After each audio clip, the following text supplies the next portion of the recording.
ವಿಮೋಚನ ಕಾಂಡ ಅಧ್ಯಾಯ 30 ಧೂಪ ವೇದಿಕೆ. ಸುಗಂಧ ದ್ರವ್ಯಗಳಿಂದ ಧೂಪ ಹಾಕುವುದಕ್ಕಾಗಿ ಜಾಲಿ ಮರದ ಒಂದು ವೇದಿಕೆಯನ್ನು ಮಾಡಿಸು.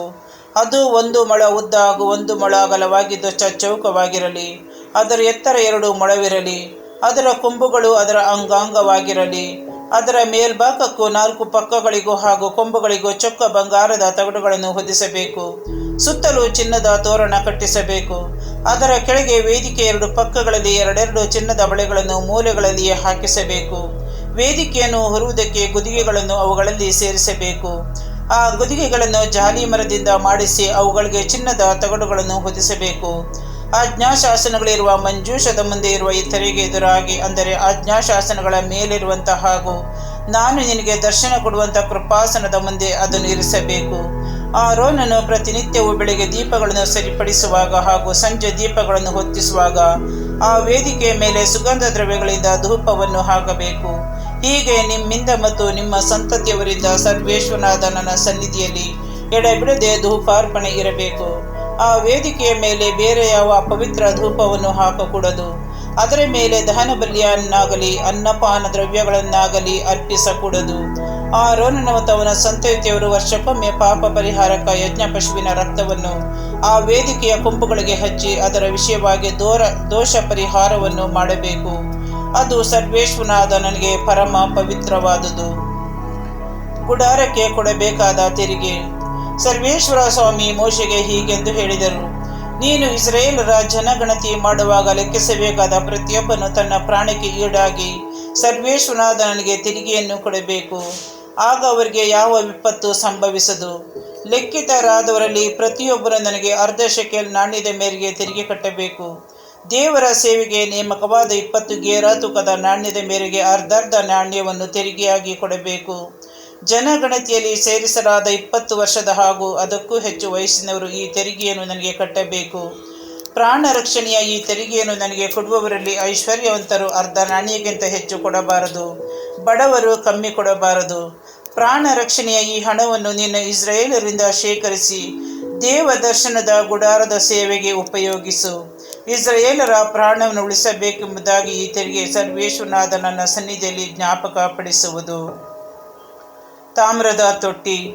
ಸರ್ವೇಶ್ವರ ಮೋಶೆಗೆ ಮತ್ತೆ ಹೀಗೆಂದರು: ಸ್ನಾನಕ್ಕಾಗಿ ಒಂದು ತಾಮ್ರದ ತೊಟ್ಟಿಯನ್ನು ಕಟ್ಟಿಸು. ಅದನ್ನು ಇಡಲು ಒಂದು ತಾಮ್ರದ ಪೀಠವನ್ನು ಮಾಡಿಸು. ದೇವದರ್ಶನದ ಗುಡಾರಕ್ಕೂ ಬಲಿಪೀಠಕ್ಕೂ ನಡುವೆ ಅದನ್ನಿಟ್ಟು ಅದರಲ್ಲಿ ನೀರನ್ನು ತುಂಬಿಸಿಡಬೇಕು. ಆರೋನನ ಮತ್ತು ಅವನ ಮಕ್ಕಳು ಅದರಿಂದ ಕೈಕಾಲುಗಳನ್ನು ತೊಳೆದುಕೊಳ್ಳಬೇಕು. ಅವರು ದೇವದರ್ಶನದ ಗುಡಾರಕ್ಕೆ ಹೋಗುವಾಗಲೆಲ್ಲ ಆ ನೀರಿನಿಂದ ಕೈಕಾಲುಗಳನ್ನು ತೊಳೆದುಕೊಂಡು ಹೋಗಬೇಕು. ತೊಳೆಯದೆ ಹೋದರೆ ಸಾಯುವರು. ಹಾಗೆ ಅವರು ದೇವರ ಸೇವೆ ಗೈಯುವವರಾಗಿ ಸರ್ವೇಶ್ವರನಾದ ನನಗೆ ದಹನ ಬಲಿಯನ್ನು ಅರ್ಪಿಸಲು ಬಲಿಪೀಠದ ಬಳಿಗೆ ಬರುವಾಗಲೂ ಕೈಕಾಲುಗಳನ್ನು ತೊಳೆದುಕೊಂಡು ಬರಬೇಕು. ತೊಳೆದುಕೊಳ್ಳದೆ ಬಂದರೆ ಸಾಯುವರು. ಇದು ಅವರಿಗೂ ಅವನ ಸಂತತಿಯವರಿಗೂ ಶಾಶ್ವತವಾದ ನಿಯಮ. ಅಭಿಷೇಕ ತೈಲ. ಇದೂ ಅಲ್ಲದೆ ಸರ್ವೇಶ್ವರ ಮೋಶೆಗೆ ಇಂತೆಂದರು: ಸುಗಂಧ ದ್ರವ್ಯಗಳಲ್ಲಿ ದೇವರ ಸೇವೆಗೆ ನೇಮಕವಾದ ತೂಕದ ಮೇರೆಗೆ 6 ಕಿಲೋಗ್ರಾಂ ಅಚ್ಚ ರಕ್ತಬೋಳ, 3 ಕಿಲೋಗ್ರಾಂ ಶ್ರೇಷ್ಠವಾದ ಲವಂಗ ಚಕ್ಕೆ, 3 ಕಿಲೋಗ್ರಾಂ ಸುಗಂಧವಾದ ಬಜ್ಜೆ ಹಾಗೂ 6 ಕಿಲೋಗ್ರಾಂ ದಾಲ್ಚಿನ್ನಿಯನ್ನು ತೆಗೆದುಕೊಳ್ಳಬೇಕು. ಅದಕ್ಕೆ 4 ಲೀಟರ್ ಓಲಿವ್ ಎಣ್ಣೆಯನ್ನು ಕೂಡಿಸಬೇಕು.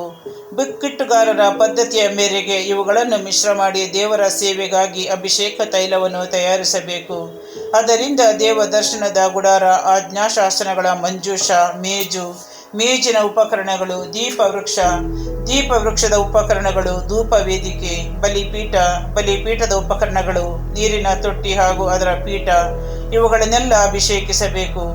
ಅವು ಅತಿ ಪರಿಶುದ್ಧವಾಗುವಂತೆ ಪ್ರತಿಷ್ಠಿಸಬೇಕು. ಅವುಗಳಿಗೆ ಸೋಂಕಿದ್ದೆಲ್ಲವೂ ಪರಿಶುದ್ಧವಾಗಿರುವುದು. ಅಲ್ಲದೆ ಆರೋನನು ಅವನ ಮಕ್ಕಳು ನನಗೆ ಯಾಜಕರು ಆಗುವಂತೆ ಅವರನ್ನು ಅಭಿಷೇಕಿಸಿ ಪ್ರತಿಷ್ಠಿಸಬೇಕು. ನೀನು ಇಸ್ರಾಯೇಲರಿಗೆ, ನೀವು ಮತ್ತು ನಿಮ್ಮ ಸಂತತಿಯವರು ಈ ತೈಲವನ್ನು ನನ್ನ ಸೇವೆಗೆ ನೇಮಕವಾದ ಅಭಿಷೇಕ ತೈಲ ಎಂದು ತಿಳಿದುಕೊಳ್ಳಬೇಕು. ಮೈಗೆ ಹಚ್ಚಿಕೊಳ್ಳುವುದಕ್ಕೆ ಇದನ್ನು ಉಪಯೋಗಿಸಬಾರದು. ಈ ವಿಧಾನವನ್ನು ಅನುಸರಿಸಿ ಬೇರೆ ಕಾರ್ಯಕ್ಕಾಗಿ ತೈಲವನ್ನು ತಯಾರಿಸಲೇ ಕೂಡದು. ಇದು ದೇವರ ವಸ್ತು, ಇದು ಮೀಸಲೆಂದು ನೀವು ತಿಳಿದುಕೊಳ್ಳಬೇಕು. ಇದರಂತೆ ತೈಲವನ್ನು ಮಾಡುವವನು ಹಾಗೂ ಇದನ್ನು ಯಾಜಕನಲ್ಲದವನ ಮೇಲೆ ಹಚ್ಚುವವನು ತನ್ನ ಕುಲದಿಂದ ಬಹಿಷ್ಕೃತನಾಗಬೇಕು. ಧೂಪ ದ್ರವ್ಯ.